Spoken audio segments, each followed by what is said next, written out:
Oke teman-teman, kali ini saya mau unboxing Poco X8 Pro ya, yang saya beli dengan harga 5,6 ya. Dari harga 6 jutaan dapat harga 5,6 ya, dan ini saya beli di Poco Official Store. Jadi ini sudah aman tentunya ya, pembeliannya udah 10.000 plus ya. Buat kalian yang mau beli juga, bisa nanti kalian cek link yang ada di deskripsi ya. Untuk harganya ini 6 jutaan ya, cuman saya dapat voucher, jadi saya dapat potongan harga di 5,6 ya. Dan kalau dicek di official store-nya tuh sudah habis ya, jadi sisa yang RAM 12 internal 512 ya. Untuk yang varian di bawahnya sudah tidak ada ya, kecuali kalian mungkin beli di toko lain ya. Dan ini saya belinya yang 12 512 ya, karena memang stoknya tinggal itu ya, dan memang saya mau beli yang ini karena nanggung banget ya kalau misalkan beli yang varian di bawahnya. Kemudian selisihnya itu cuma ratusan ribu ya, jadi sekalian beli yang RAM 12 aja. Oke, dan ini masih segel ya, masih dibungkus plastik ya dari sananya, jadi memang benar-benar baru. Dan ini langsung saja saya buka ya, saya unboxing. Untuk isinya ini sudah pasti lengkap sekali ya, karena saya sudah lihat di review-review sebelumnya, memang benar ya, dapatnya lengkap ya. Dan ini dia ya, di paket pembeliannya tentu saja kita dapatkan bukunya. Kemudian di sini ada softcase-nya ya, jadi ini ada softcase gratis dari Poco, dia bahannya udah bagus ya. Dapat stikernya juga, dan ini stikernya lumayan banyak juga ya, ini bagus-bagus juga ya, lumayan buat ditempel di HP-nya atau di tempat lain. Kemudian kita dapatkan juga SIM ejector ya, dan ini SIM ejectornya bahannya bagus ya, sisi-sisinya rapi, tidak kaku, tidak kasar, jadi kalau misalkan dipegang itu dia tidak terasa kaku di tangan. Kemudian ada HP-nya ya, yang utama kita singkirkan dulu. Kita lihat dulu untuk isinya, kelengkapannya lagi. Di sini kita dapat charger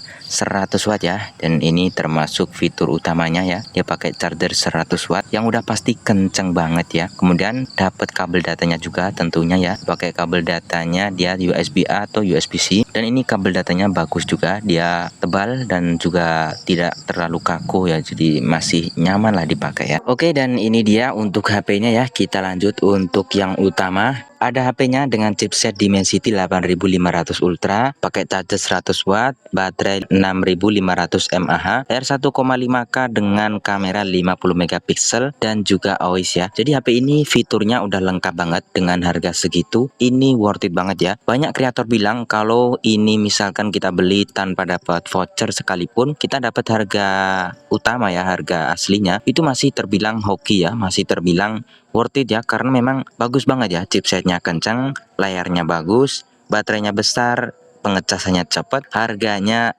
standar banget ya, jadi ini terbilangnya worth it banget ya. Untuk desain-desainnya seperti ini ya, dia ada semacam warna-warna merah gitu di tombol powernya.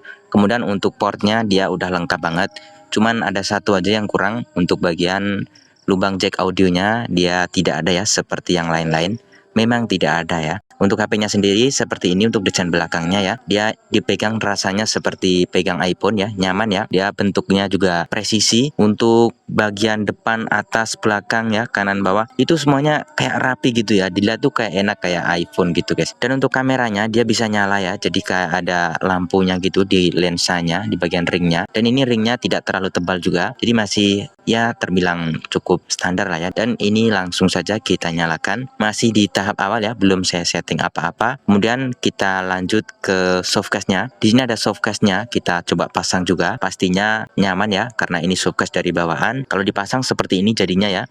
Untuk bagian-bagian portnya ini rapi ya, karena memang ya namanya juga pabrikan ya, dari pabrikan harusnya rapi. Kemudian lanjut ini saya setting-setting, saya lewatin, tidak ada internet di sini. Kalau kalian mau aktifkan, kalian bisa aktifkan. Kalau saya biasanya saya nonaktifkan semua ya, untuk fitur-fitur seperti ini. Nanti saya setting di settingan setelah masuk menu. Kemudian ini sudah hampir selesai, saya pilih yang untuk geser, dan ini bisa kalian lihat untuk tahap awalnya. Dan ini dia untuk tahap awalnya ya, jadi penampilan awalnya tanpa disetting seperti ini ya. Oh iya guys, banyak yang bilang kalau Poco X8 Pro itu layarnya kayak pucet gitu ya, dan memang kalau misalkan saya bandingkan dengan X7 Pro, itu memang terlihat agak pucet, jadi tidak terlalu tajam banget. Cuman kalau misalkan kalian nggak bandingin, ini udah bagus banget ya, udah tajam banget ya, apalagi layarnya 120 Hz ya. Dan untuk HP-nya seperti ini guys ya.